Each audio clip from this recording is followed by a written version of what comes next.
Good afternoon. Welcome to another week of We the People. Again, it's myself, Hyacinth Yenny, and our guest this week is Cynthia Jennings. Hyacinth, I'm going to let you do your community events while I step out. I think we're having just a little bit of an issue in there.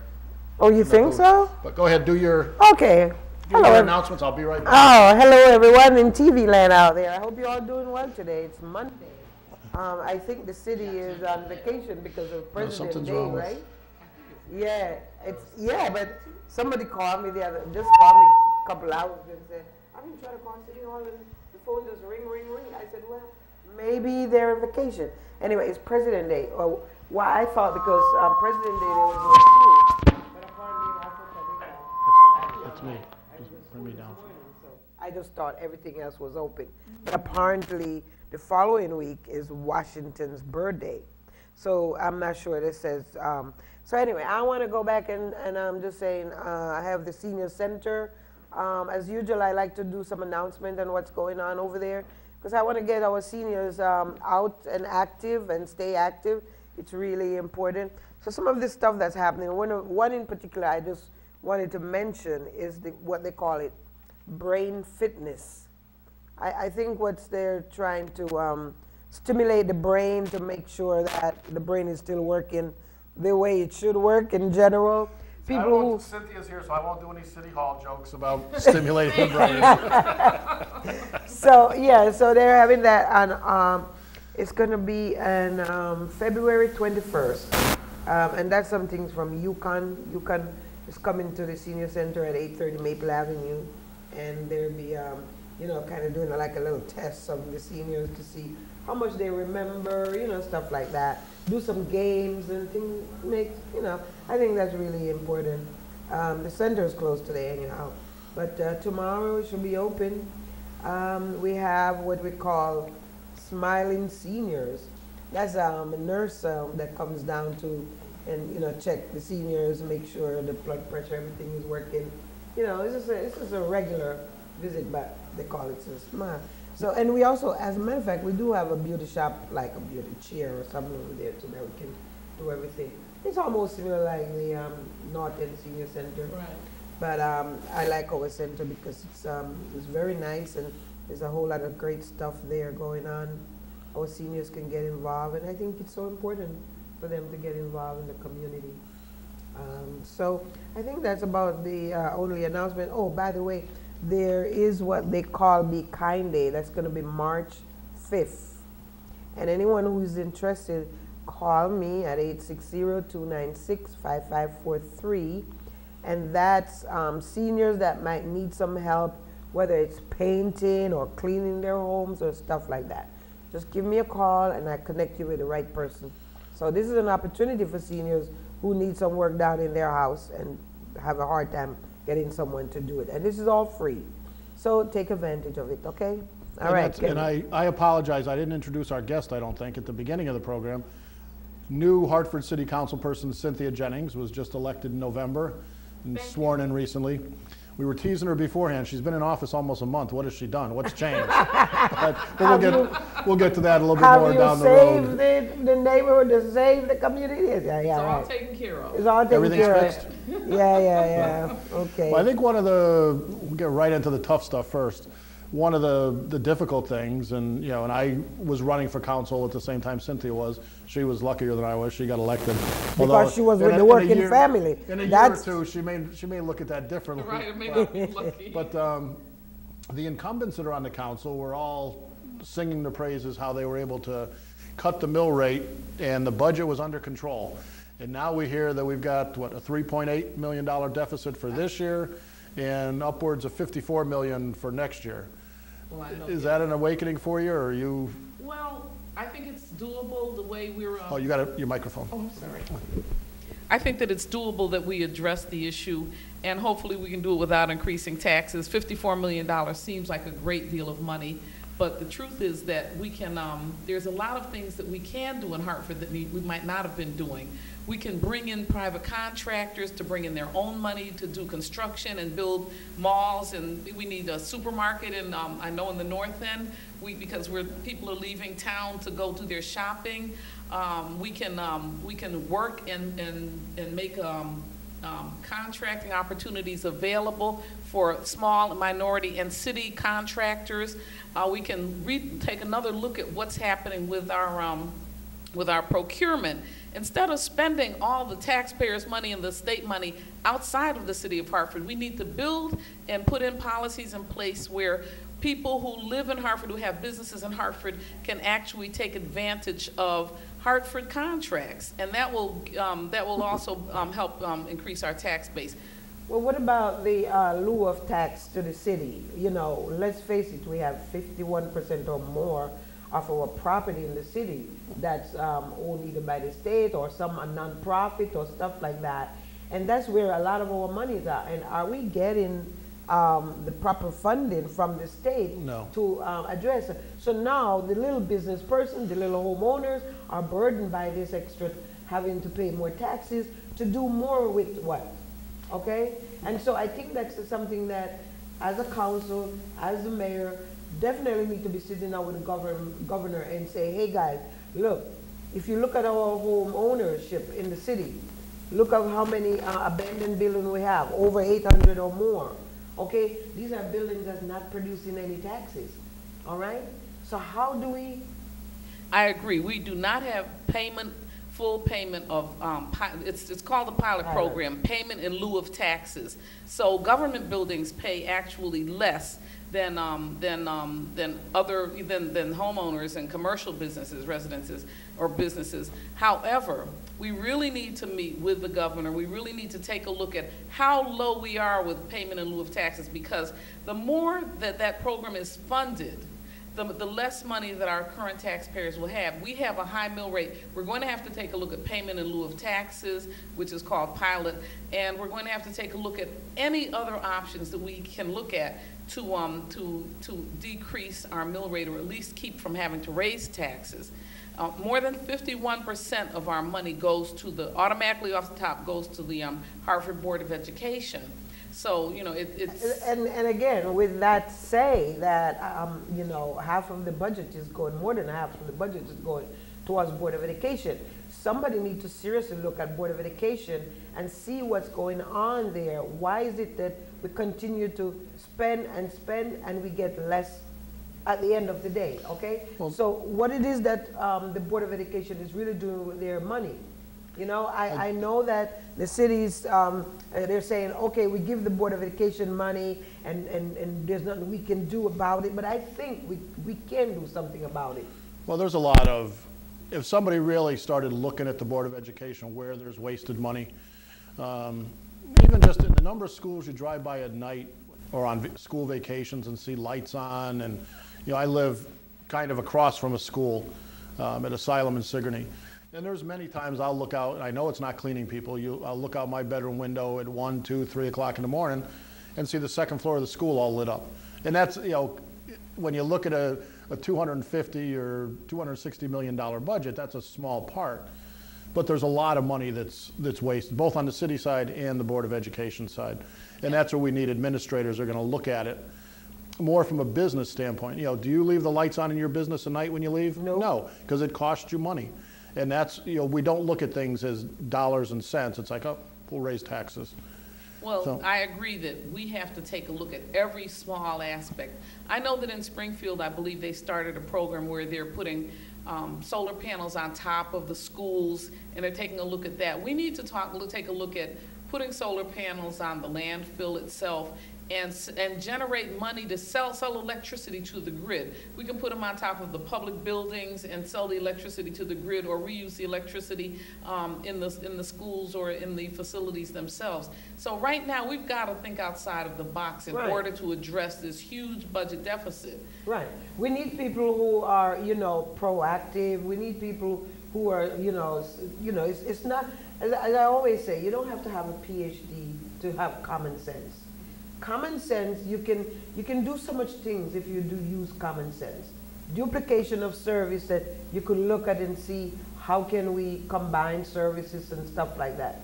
The Hartford Board of Education has gotten rid of what they call it, buildings and ground. Mm-hmm. Well, buildings and ground, it's like our schools are in worse shape than they ever been now. condition around cleaning and stuff like that. Because we have so many schools that we don't have enough custodians. So the more school we open is the more we stretch our custodian, okay? And because of that, when you stretch people like that, there's no sense of accountability. Something falls between the cracks. You can't, exactly. You can't have everything the same. So the place is continuously dirty, all right? So again, how do we address those issues? I think you said it. What we have to do is start combining services. We have to take a look at the departments and decide whether or not there's departments that can be combined. We have to look at all the money that we're spending. We have to take another look at it to determine how much of it we can cut and how much of it we can better invest or invest more wisely. We have, thank God, we have a city treasurer who's making good investments that would save taxpayer dollars by investing more wisely. And we have to take a look at every single dime, just like we do in our homes. Right. I look at the transportation system for our school system. Half of that money from there goes into transportation. Now you tell me, we are in what they call it, 17 square miles or something like that? But if you look at CREC, and CREC seems to be much more efficient in the way they do things. Because they're much more organized. And I think they're more about the bottom line. And I don't want to say they're profit making, but they're not necessarily a government entity. They're there. And they're getting results. Yeah. Okay. Let me ask you a question. This is your first time running for office, right? Yes. And getting well, elected. no, I served on 2 town committees. I served on the town committee in Hartford. Oh, that doesn't count. They're all a mess anyway. Right, and I served on the town committee in Bridgeport when I was living there. Well, since just getting elected, is it anything like you would expected, the way government works or doesn't work? And are you surprised by it? No, I'm not surprised. I spent 3 years as the executive director of the Black and Puerto Rican Caucus at the Capitol. I spent 2 years working in Mayor Perry's administration as an executive assistant. I've spent a lot of time in government. I've worked for the I've worked in all 3 branches of government. I worked as assistant to the chief court administrator for the judicial department. I worked for the assistant to the commissioner of the Department of Education.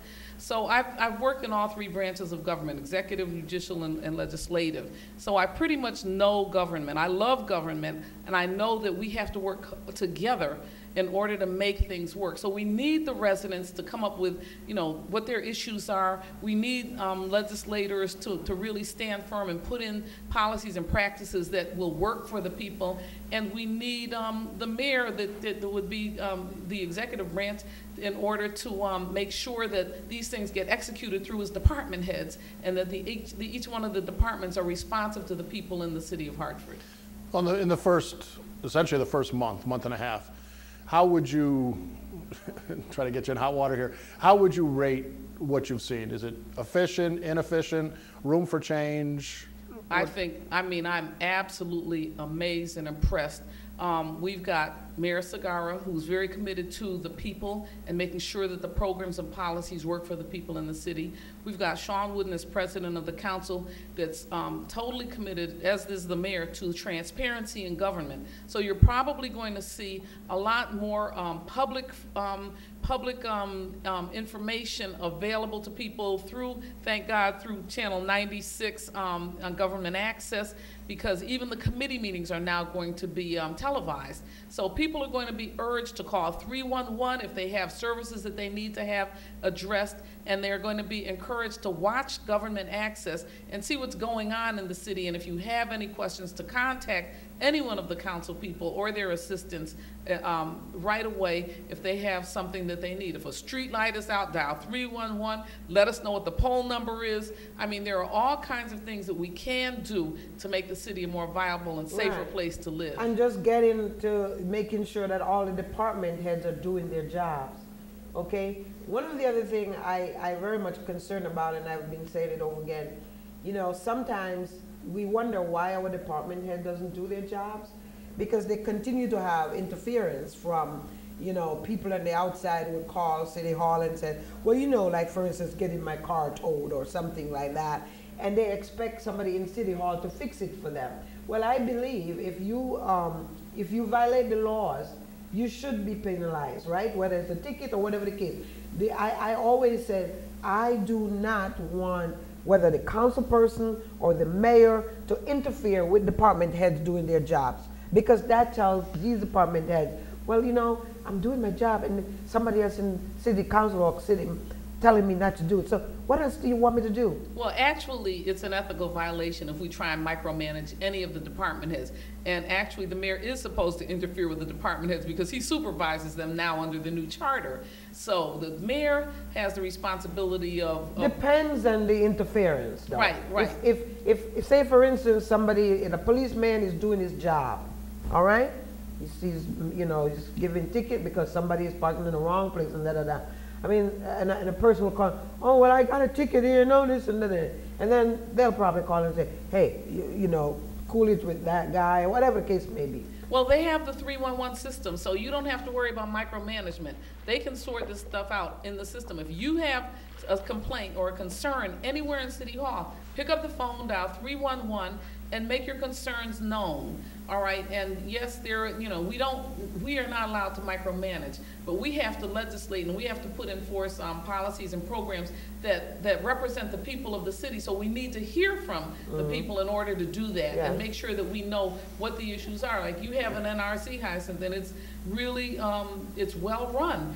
And the issues are there, so if we go to the NRZ meetings, you can hear it. Right, we can know what the issues are in the city, but it's not going to just be dependent on us going to the meetings or our staff going to the meetings. It's also got to be that you understand what the process is for filing a complaint or asking for a program, or even coming before committees. Like I chair the Parks, Public Works, and Environment Committee. So if you have an issue with recycling, you will come to my committee and voice it. And then if it's an issue that can be addressed through the budget, then we can do a resolution, or through, you know, through council, we can do a resolution and work it out at the committee level, and then submit it to the council for a vote. Right. Cynthia, one of the things you talked a lot about during the campaign, and I believe you brought it up again at Hyacinth's meeting the other night, and I'm paraphrasing here, so correct me if I'm wrong on your words, but you sometimes talk about, for our students, the path from high school to prison. And we're a very violent city, we've got a lot of crime problems. How do you, and what are your thoughts on stemming that path from the kids that are almost destined to a penitentiary or to a prison? And I know part of what the shooting task force is trying to do is that approach. You know, everybody thinks of the shooting task force as kicking in doors and going out chasing the guys on the streets with guns, but they're looking more at the systemic problem, working with the hospitals and getting kids to understand that there's a consequence when you pull a trigger. But how do you get, or what are your thoughts on getting our students out of that direct pipeline to prison? All right, first of all, thank you for bringing that issue up. There's a serious issue with our children in that they've done studies on if you have not reached or received a 3rd grade education, you will be going to prison. So, you know, the first thing we have to do is get our school system to rehabilitate all those kids who lost their education along the way or missed it.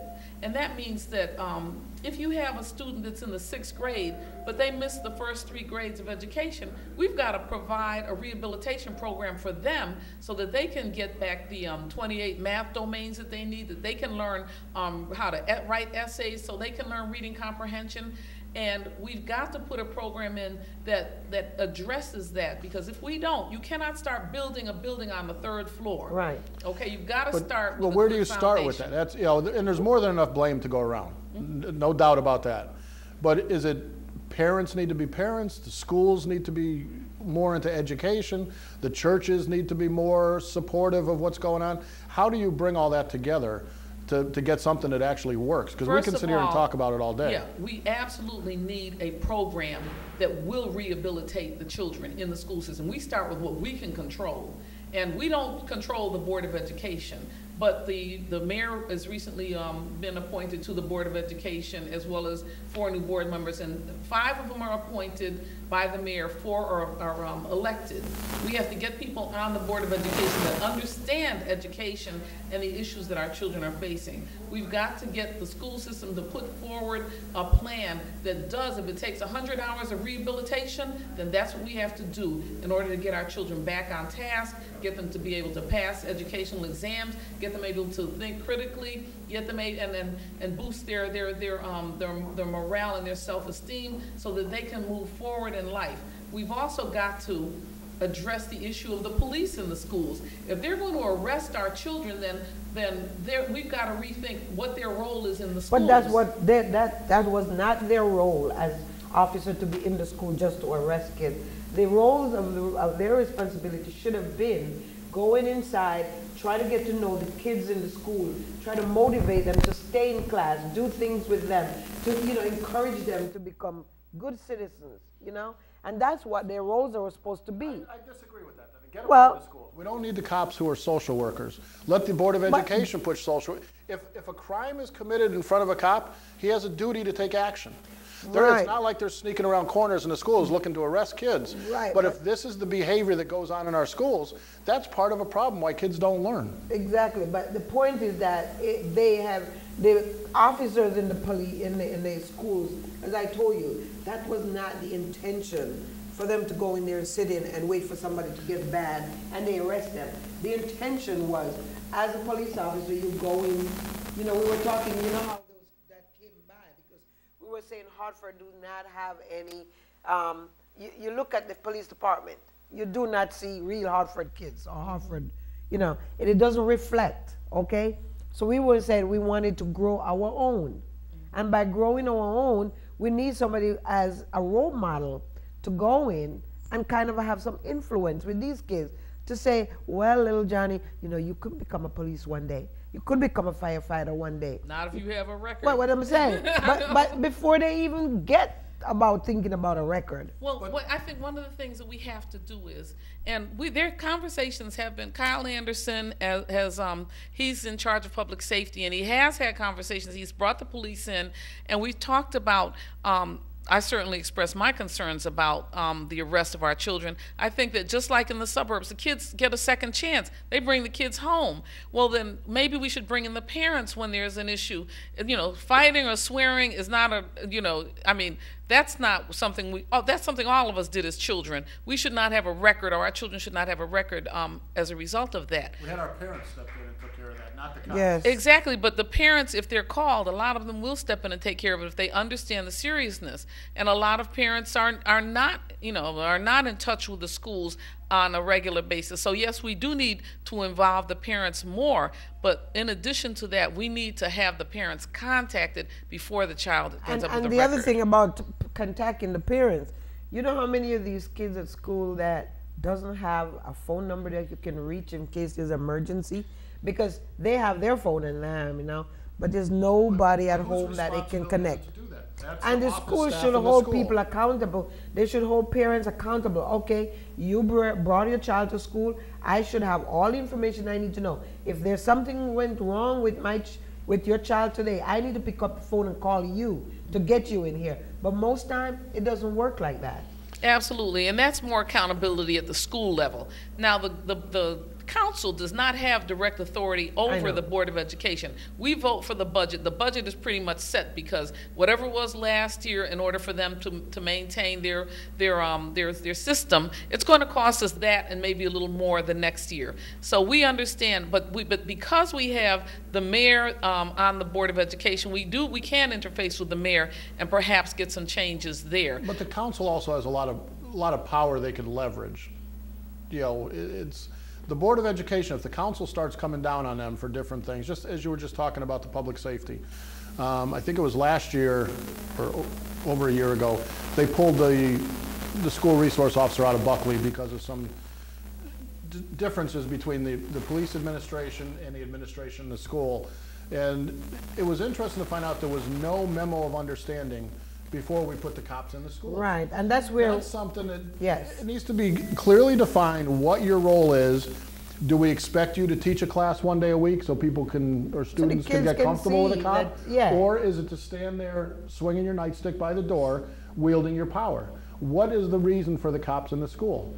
And understand that the Board of Education is the entity that controls what happens or sets policy for what happens in the schools. So council does the rest of the city. And that's why it was important to have the mayor on the Board of Education so that we would have someone we could directly interface with.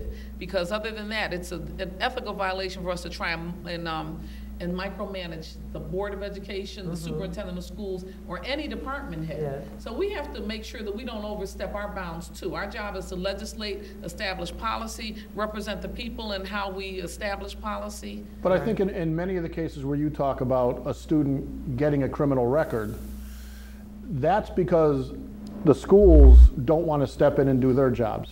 You know, discipline in a school, you know, we've got an unruly kid, we can't calm him down. Well, do you need a cop to put him in handcuffs to stop that? Or do you have behavioral people? Do we have specialists in the schools to work with kids and address these issues? I just participated in a program that was put on by an organization locally, and it was a nonviolent program. And what they were doing was training people in nonviolence. I believe they're in Burns School now, and we're going to be able to see the first group of children that come out that have been through this nonviolent program. It has to do with self-esteem building, understanding what the like peer nonviolent mediation movie is. kind of a program like Burns that we has used been a to real have. problem as far as violence also. Right, and that's why I believe it started at Burns, but I know that there are people that are putting on this nonviolent program, and if it's working in Burns, we need to put it throughout the system. We need to train our parents. We need to train our teachers. So when you're talking about nonviolence, violence is a way of life in our city, but we need to have our children understand what the alternatives are in terms of their own behavior and own responsibility. Well, we also, you know, I think we also, and this may be getting a little bit away from the schools, it probably, again, goes back to churches and parents a lot, but we need to somehow educate kids how to mediate their problems without pulling a trigger on a gun, or as we saw at a party But we over used the to have weekend, you those. know, with a knife stabbing somebody through the heart.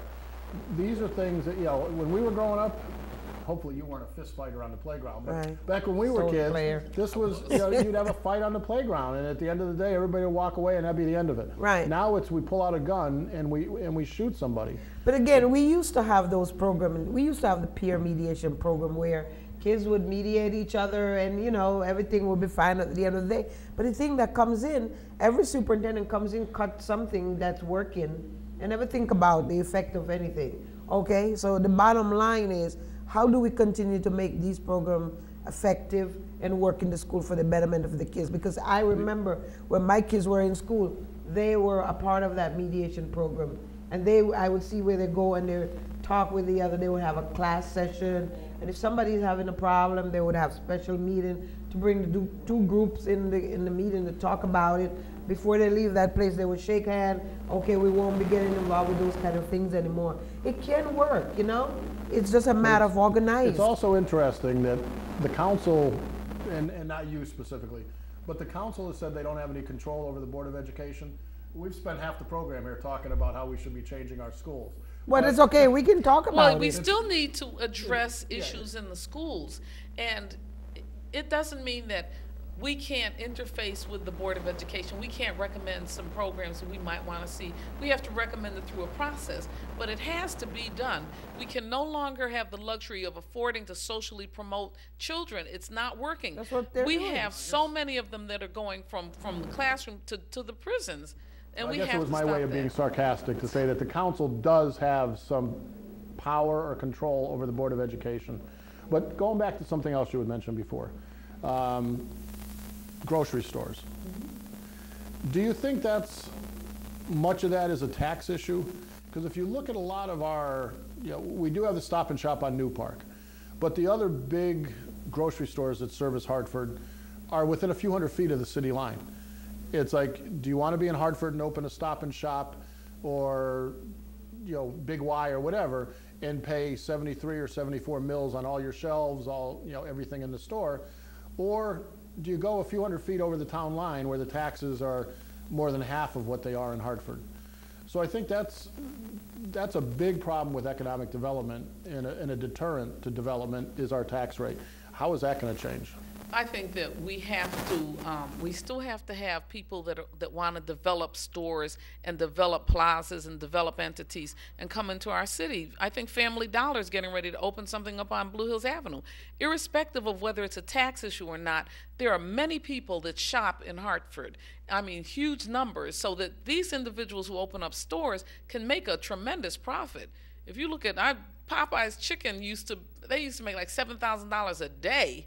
And that was way back. That was like 10, 15 years ago. So I'm just saying that I started watching my diet, so that dropped off. right, and yeah, it dropped off right, I'm sure. Me too. Too much fried food. Not But good. I'm just saying that the fast foods can make money. The grocery stores can make money. We had a shortage of drugstores in Hartford until we actually, I'm sure the council took interest in making sure that every community has a drugstore, because there were communities that were complaining, we don't have any drugstores. We have to take a bus to go get to a drugstore. So I think that those are issues that are able, that council can address in terms of making it attractive for developers to come in and build using their own dollars on land that we may be able to provide with them and with tax breaks. So, I mean, there are ways to get developers to come in. And because the incentive is that they will make a tremendous amount of money. So what's going on with the Front Street? Beautiful place, but what's going on with there? That's a state project, though. Huh? That's a state project. It is a state project. Even so, it's still yeah, it's a beautiful development, but there's nothing in there. So what is it the state or the city responsibility to find people to put in there? Okay, Hyacinth, that's next month. Well, I think part of it is, and hopefully we can educate you a little bit too. Right. I think, a big part of that is, Connecticut overall, and specifically Hartford, is not business friendly. The practices we have, nothing is streamlined. You can't walk into City Hall and say, I want to open a business and get your state sales tax, your city permits. It needs to be streamlined so that you can do everything in one spot, or as few spots as possible. And we're not business friendly. There's people you talk to that go into City Hall, and I hear Jonathan on the phone. I know what his question is going to be because he called me yesterday. But we're just not business friendly. We're not economic development friendly.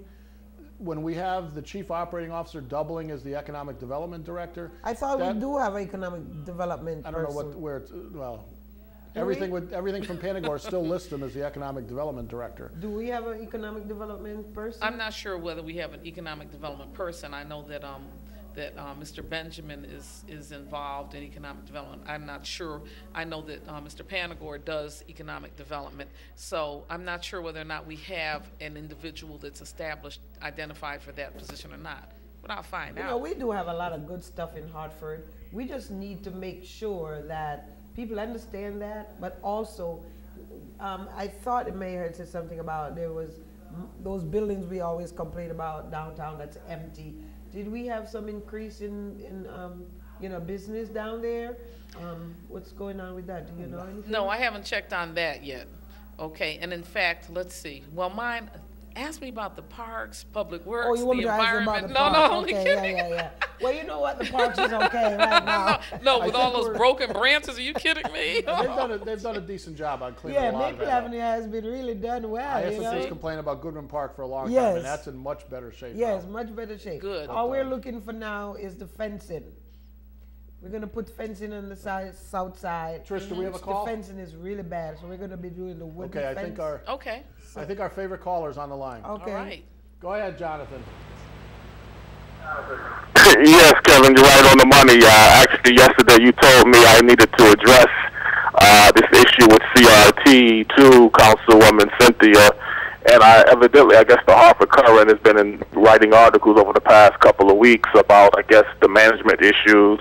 And I guess the article that was written this past Sunday, I forgot the position title that Paul Puzo now holds, but evidently there's some talk that he might not even be at that office full time. And I think that does need to be clearly investigated. I would like to know, what role does CRT really have in the city of Hartford? I mean, it's supposed to be some type of empowerment agency or Head Start agency. And would you recommend a thorough investigation to monitor exactly what CRT is supposed to be doing and what they are not doing adequately enough to meet the needs of the city? Okay. Are you familiar with what the articles in the Current? No, and I'm not. I'm familiar with CRT because I used to work there, and I used to actually work for Paul Puzo many, many years ago. And I think when I was a teenager, He was the executive director. right? For He a was. while, Well, and then he wasn't the executive director when I worked for him. Okay, but then he was moved out of that position. Now, the Current is reporting essentially he's in a $100,000 plus a year job, which is a no-show job essentially. He's in Florida most of the time. And Jonathan's question when he called me yesterday is, what does CRT have to do with the city? And I said they have a huge part. Oh, they have a big because budget. of a lot of daycare centers. I don't know the dollar amount, but they get a lot of their funding from the city and from the federal government and state government. And I know when budget time comes up, you're going to be looking at CDBG grants, things like that. We're looking at everything at budget time. I think we came up in our last budget meeting with a list of 42 things that we wanted to take a look at in terms of, and that includes all the grants that we're expending, all the monies that are coming in, how we're spending them, the effectiveness of programs, what we need to invest in additionally. We need to invest in training, say, small contractors and preparing them to assist them in preparing bids and assist them in getting bonding. If we need to do those kinds of things, then that's what we need to do. And that may require additional investment, whereas we may also have to look at what is effective and what's working and what's not working. Yeah, because if they don't get the training to know what it is to do a bid at all, get all the information, most times they do things and they don't get there, and so it becomes a problem. Or they So don't I like even the get idea their of right, or they training. don't even get their minority business Right. certification, which Right. would certify them to work on a lot of state projects because they don't have the paperwork together. Right. So we have to think about what we invest in. Of course, CRT is a huge, huge entity. It goes way beyond the city of Hartford. It's regional. So we need to look at how we're spending money with CRT and whether or not we're meeting, CRT is meeting the grant requirements. Usually the grantee will have oversight. So if there's an audit process in place Not in Hartford. then they would audit that. But even with the daycare issue, I have a problem with it, honestly. Because if we're talking about our children are not even reading when they get to kindergarten, and I know CRT has a lot of kids in programs and all over the place. What are they actually preparing those little to come into K? What are they preparing them for? And I like the fact that you need to have child development person who are teaching how a child develops, making sure socially in every way the child is ready to get to the next level. The most important, the biggest bang we get for our buck with education is preschool education, training children and providing them with resources and teaching them to learn before they even get into school. Exactly. So that's the biggest bang for our buck. Now, I haven't addressed the CRT issue, but I certainly will take a look at it through the Health and Human Services committee and see whether or not there is something in the plans for taking a look at what's happening with CRT, how much of it is actually city money, how much of it is federal dollars, and whether or not the city is sending money out, or whether or not CRT is actually bringing in dollars from outside of the region. Yeah. Well, and I think that's something that's been somewhat lacking in city government is the accountability knowing to who are we giving money to, who do you serve, what are your success stories, why should we keep funding you, and what are your plans down the road to find your own funders. Right. I don't think any nonprofit should be funded for infinity from the city.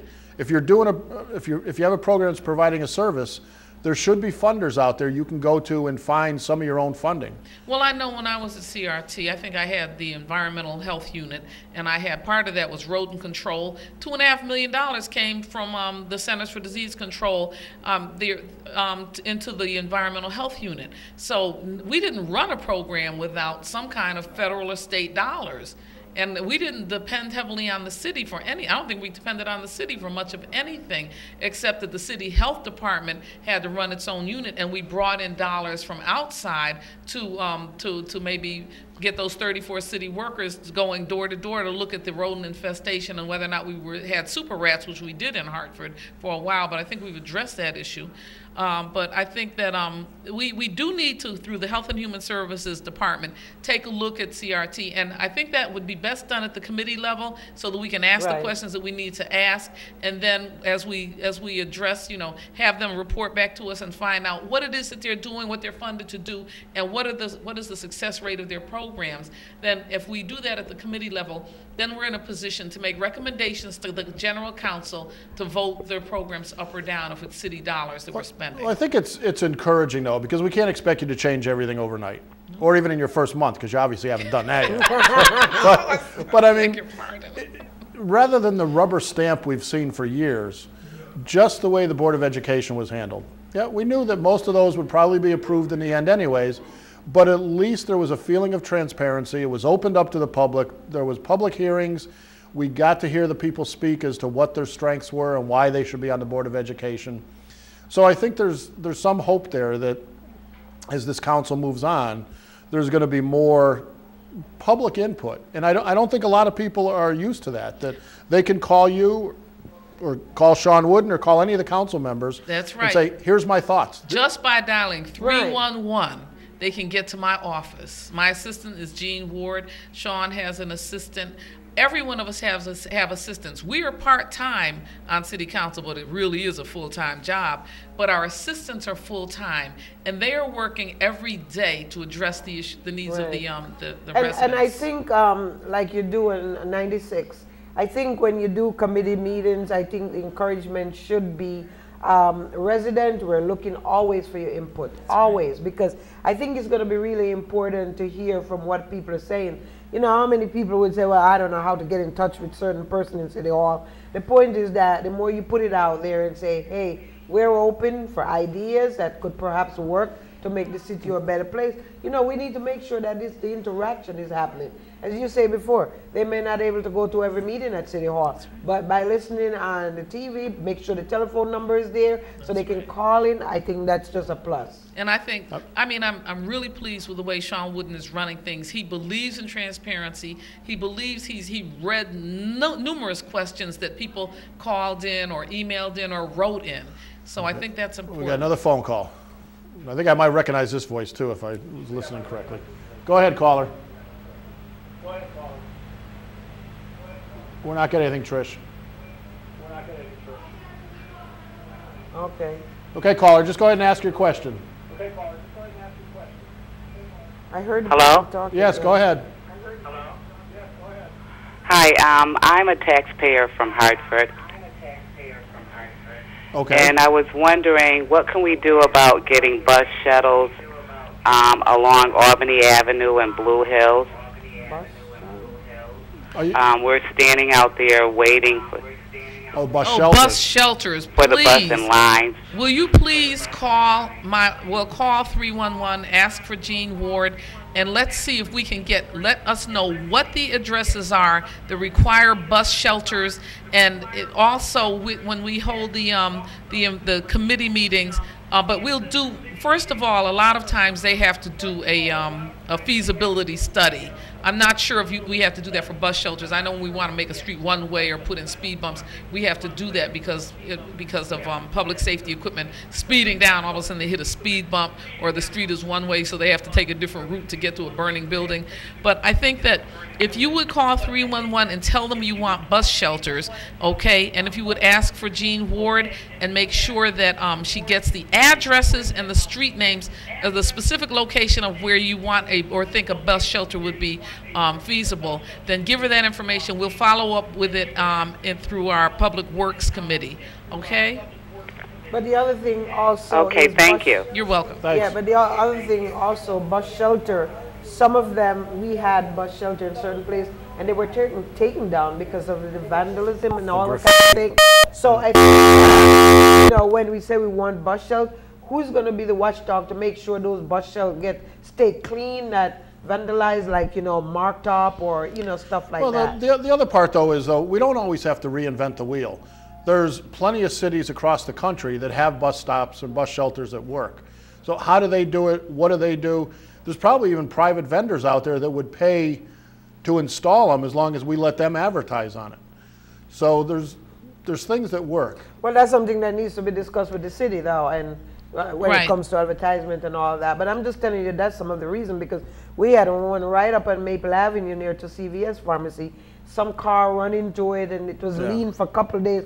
I had to call somebody from public, said, this is public safety issue here. Or it's they'd gonna spray fall. paint them. And yeah, I had to go up on my avenue. I have to keep tearing those papers off those bus stop, you know, and I look into West Hartford, they don't have papers all over their bus stop. They're not all marked up. And that's true. And as we develop a sense, more of a sense of community, and maybe have our community organizations maybe adopt a bus shelter or something, like they adopted somebody on the corner of Blue Hills Avenue near Weaver High School adopted that corner, and she planted and Flowers, really flowers. It was gorgeous. we'll talk about, I've been trying to do that for years, but we got a caller, so let's take this next call, and then we can go back to that. Caller, go ahead. Yes, Kevin, I just want to finish off with one last comment. I know you're running for the Democratic Town Committee this up and coming March, and I know a few people in my area that's also planning to run. I believe over the past 10 to 15 years, most of the development of the abandoned properties was really done mostly through the Habitat of Humanity or HUD with the public housing projects. If you see, Kevin, a lot of abandonment, like I live in the northeast section, so if you go down Barber Street across from Unity Plaza, the old Snyder grocery store has basically been abandoned for about 30 plus years. What could the people do to advocate changes to have that type of abandonment torn down and have something built and in its place? Thank you. I'll try to keep that question maybe next week for you, Jonathan, because I'd like to direct everything toward the councilwoman while we're here. But that just goes back to, the whole economic state of the city. We've got so many abandoned properties. We're taxing businesses and people out of their homes and their properties. We've got to start looking at that. And we don't want to become a city of vacant lots. We're already a downtown that's mostly vacant lots. One of the things that, the environment used to be is my forte. And we do have a meeting that's scheduled with the mayor and with the council president and with myself to see what we can do in terms of sustainable development by bringing in not only the U.S. EPA, United States Environmental Protection Agency, but HUD, Department of Transportation, and doing some of the things that have taken place in Bridgeport that have to do with looking at the brownfields. That building may have asbestos, and if it does, then we may have to demolish, and we may have to have EPA provide us with money to abate the asbestos. We don't know what the environmental issues are, but we do have to check out brownfields and empty lots, vacant lots, and buildings to determine what the environmental issues are. And then, because they're so expensive to abate, a lot of people won't just, a new developer would come in and take the lot and build on it if they didn't have to pay for the demolishment and the abatement issues. Yeah. So we are looking into that. At the end of the month, we have a meeting tentatively scheduled. Hopefully we'll be able to do that. And then we're going to be calling for